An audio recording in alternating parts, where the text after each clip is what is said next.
I've always wondered when people say, watch your thoughts. Do they literally see or hear something in their minds? Because honestly, I don't have any internal monologue, and I don't see images either. Is that even normal? It's fascinating you bring that up.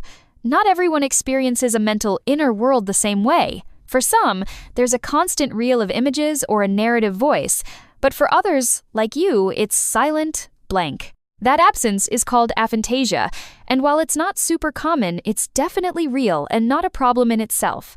So, if I say there's just nobody in there, no little picture of myself, no commentary, that's just another valid way to be? Absolutely. The idea that we all need an inner movie of ourselves is something society sort of made up. Life keeps moving along just fine, whether or not there's a narrator in your head. That's such a relief to hear. But I've noticed that learning new things sometimes feels trickier for me. Like, I don't picture things or hear explanations in my mind. It's funny, lots of people think learning needs an inner commentator or a mental slideshow, but your brain is still soaking up information. You're speaking, understanding, responding, learning's happening, just in a quieter way. I guess I've picked up this idea that you need that inner movie to really get something. But now that you put it like that, maybe it's just a story I've absorbed, not a real requirement. Exactly. The way you process the world might look different, but it doesn't mean you're missing out. Sometimes, less noise actually helps you focus on what's right in front of you. That reminds me when I turn my head. The scene I just saw is completely gone.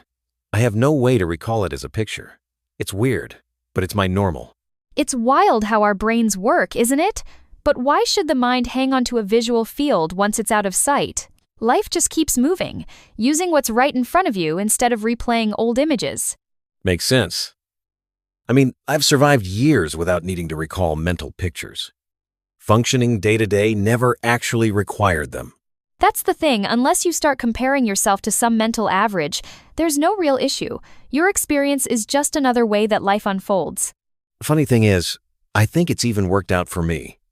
As a carpenter, I'm not locked into set ways of doing things, since I don't have some inner blueprint I'm stuck following. That's such a cool point. The body works with what's actually there: wood, tools, the space, without needing a mental diagram.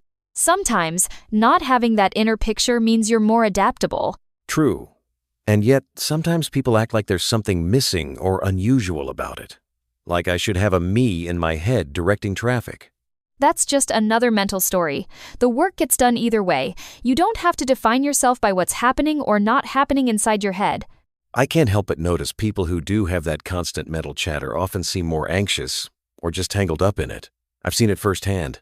Yeah, that inner commentary can really stir up trouble, overthinking, self-criticism, even conflict with others. But the moment we start comparing, it turns into a whole new game of measuring ourselves against someone else.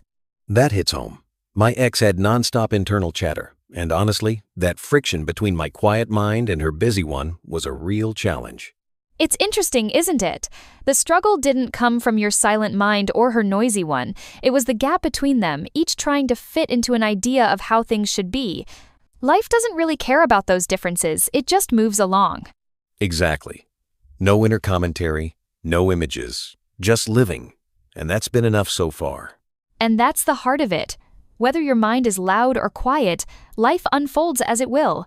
The rest is just the mind narrating a story about itself.